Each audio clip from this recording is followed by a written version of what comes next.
स्वागत है आपका। ब्रेक के बाद आइए अगली बड़ी खबर की ओर आपको लिए चलते हैं। दो जनरलों की सत्ता की लड़ाई ने सूडान को दुनिया के सबसे बड़े मानवीय संकटों में बदल दिया है।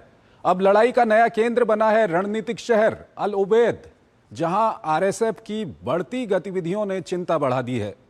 इस सब के बीच एमनेस्टी इंटरनेशनल की ताजा रिपोर्ट में अल फाशर में नागरिकों के खिलाफ हत्या, अपहरण और बलात्कार जैसे गंभीर युद्ध अपराधों के आरोप लगाए गए हैं। सवाल यह है कि क्या अंतर्राष्ट्रीय समुदाय इस संकट को रोकने के लिए अब कोई ठोस कदम उठाएगा? आइए आपको ताजा घटनाक्रम से जुड़ी एक रिपोर्ट दिखाते हैं और फिर इस पर अपने विशेषज्ञ मेहमान से चर्चा करेंगे। 2023 से दो जनरलों की लड़ाई में खून से नहाया सूडान अब एक बड़े मानवीय संकट में बदल गया है। एक तरफ सूडानी सेना है तो दूसरी ओर अर्धसैनिक बल रैपिड सपोर्ट फोर्स देश की सत्ता और प्राकृतिक संसाधनों पर कब्जा जमाने के लिए एक दूसरे पर बंदूकें ताने हुई हैं। युद्ध ने दसियों हजार लोगों की जान ले ली है और लाखों लोग अपना घर बार छोड़ने पर मजबूर हैं। चंद महीने पहले अर्धसैनिक बल आरएसएफ उत्तर दारफूर के शहर अल फाशर पर कब्जे की रणनीति को अब एक और शहर अल उबैद पर अपनाए दिखाई दे रहा है। सूडान के पश्चिमी और मध्य हिस्सों को जोड़ने वाला यह शहर रणनीतिक तौर पर काफी अहम माना जा रहा है। अगर यह शहर गिरता है तो पूरे देश में आवाजाही और आपूर्ति व्यवस्था पर बड़ा असर पड़ेगा। मानवाधिकार संगठन एमनेस्टी की अल फशर की ताजा रिपोर्ट ने अंतर्राष्ट्रीय समुदाय की नींद उड़ा दी है। संगठन ने अल फशर पर आरएसएफ की घेराबंदी और कब्जे के दौरान गंभीर अपराध किए जाने का दावा किया है। रिपोर्ट के मुताबिक यह सिर्फ लड़ाई नहीं थी बल्कि नागरिकों के खिलाफ योजनाबद्ध हिंसा थी। रिपोर्ट में कहा गया है कि लंबे समय तक शहर को घेर कर रखा गया और क्षेत्र में रहने वाले जगावा समुदाय के लोगों को खास तौर से निशाना बनाया गया। इस दौरान बच्चों और आम नागरिकों तक को नहीं छोड़ा गया। अपहरण, बलात्कार और जबरन भर्ती जैसी घटनाएं बड़े पैमाने पर देखने को मिली। संस्था ने इसे नागरिकों के खिलाफ युद्ध बताया है। रिपोर्ट में आरएसएफ के कुछ लीडरों की भूमिका को भी उजागर किया गया है। कुछ वीडियो में आरएसएफ कमांडर अबू लुलू को कैदियों को गोली मारते हुए दिखाया गया है। अंतर्राष्ट्रीय समुदाय को भी कटघरे में खड़ा करते हुए कहा कि पहले ही इसकी चेतावनी दी गई थी लेकिन समय रहते कार्रवाई नहीं की गई। सूडान गृह युद्ध के तेजी से बिगड़ते हालात के मद्देनजर अमेरिका ने चेतावनी दी है कि वैश्विक समुदाय सिर्फ देखता नहीं रह सकता है। अमेरिका ने कुछ प्रतिबंध जरूर लगाए हैं लेकिन आलोचकों को लगता है युद्ध रोकने के लिए इतना सा कदम पर्याप्त नहीं है। यह संघर्ष अब सिर्फ सूडान तक सीमित नहीं रहा बल्कि इसे एक प्रॉक्सी वार कहा जा रहा है। कई देशों पर अलग अलग पक्षों को समर्थन देने का आरोप लगता है। संयुक्त अरब अमीरात पर आरएसएफ को हथियार और मदद देने के आरोप हैं, जबकि मिस्र और तुर्की पर सेना के समर्थन की बात कही जा रही है। हालांकि ये सभी देश ऐसे आरोपों का लगातार खंडन करते रहे हैं। आरएसएफ के मुखिया जनरल मोहम्मद हमदान दगालो हैं। पश्चिमी सूडान इस अर्धसैनिक बल का मजबूत गढ़ माना जाता है। दारफूर के बड़े हिस्से पर इसका प्रभाव और सैन्य मौजूदगी है। संगठन ने इसी इलाके के अल फाशर जैसे शहरों पर महीनों की घेरेबंदी के बाद आरएसएफ ने नियंत्रण हासिल किया था। कुछ मध्य क्षेत्रों में भी उनकी मजबूत पकड़ बताई जाती है। पूर्वी और उत्तरी हिस्सा एसएएफ यानी सूडानी सेना का मजबूत गढ़ माना जाता है। तो लगातार हालात बिगड़ते जा रहे हैं सूडान में। Lieutenant general retired Sanjay Kulkarni, सामरिक और विदेशी मामलों के जानकार, हमारे साथ जुड़े हुए हैं। संजय जी, सूडान को लेकर के कई सारे हमने कार्यक्रम किए हैं, आपसे भी हमारी लगातार सूडान के हालात को लेकर के बातचीत होती रही है, लेकिन हम देख रहे हैं कि हालात लगातार वहाँ पर ख़राब होते जा रहे हैं और एमनेस्टी इंटरनेशनल की जो रिपोर्ट आई है वो तो बहुत ही चिंता पैदा करने वाली है। क्या कुछ कहेंगे?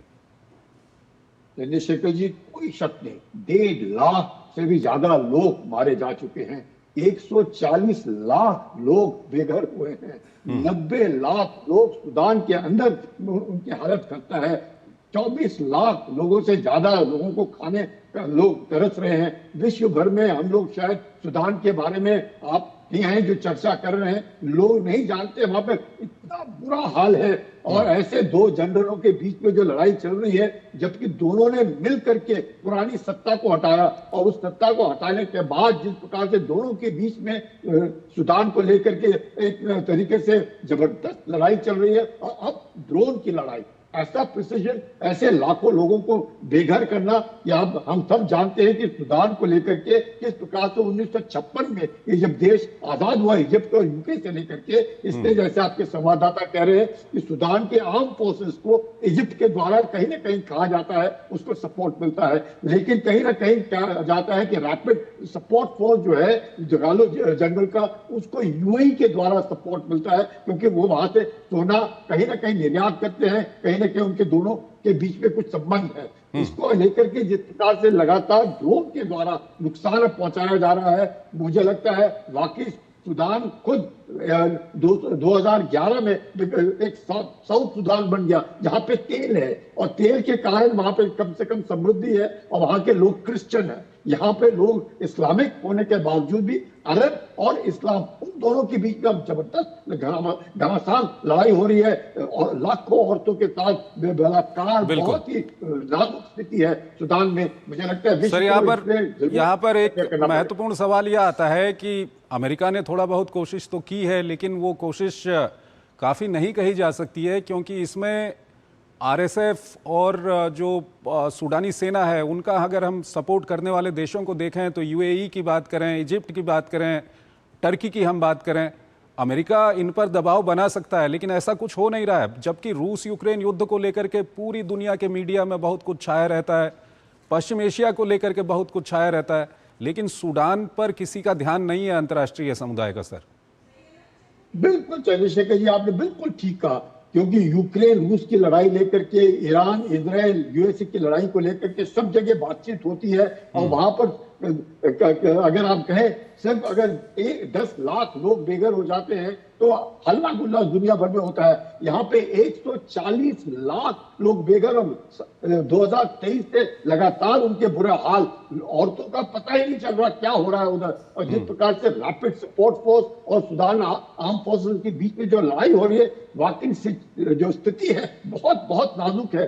पर लेकिन किसी को पता नहीं, उम्मीद करते हैं कि एमनेस्टी इंटरनेशनल, यूएन, और जिस प्रकार से अब आप जो है पूरे विश्व को बताने की कोशिश कर रहे हैं कि लाखों लाखों लोगों को वहां पे खाना पीना, बहुत ही मतलब ऐसी स्थिति, इतनी बुरी, इतना बुरा हाल विश्व में कहीं नहीं हो रहा जितना सुडान में हो रहा है। लेकिन उसके बावजूद भी अमेरिका हो या बाकी देश हो, सब कोई बोलते हैं पर कुछ कर नहीं रहे, और अब धीरे धीरे करके इनको ड्रोन मिल रहे हैं, और उन ड्रोन के द्वारा और स्थिति जो है नाजुक होती जा रही है। एक दूसरे को बहुत प्रहार हो रहा है, एक दूसरे को मारा जा रहा है, कई अरबों को और इस्लामिक लोगों के बीच में जबरदस्त लड़ाई चल रही है। कहीं ना कहीं औरतों को बलात्कार करके उनको अरबी बच्चे पैदा करने में जबरदस्ती की जा रही है। तो हालत बहुत खराब है, और बहुत अच्छी बात है कि आपने कम से कम विश्व का जो इस मामले को लेकर के नजर लाया जा रहा है। ठीक है सर। सर बहुत बहुत शुक्रिया आपका, आप हमारे इस कार्यक्रम में जुड़े और दोनों ही महत्वपूर्ण विषयों पर आपने अपना महत्वपूर्ण विश्लेषण हमारे दर्शकों के साथ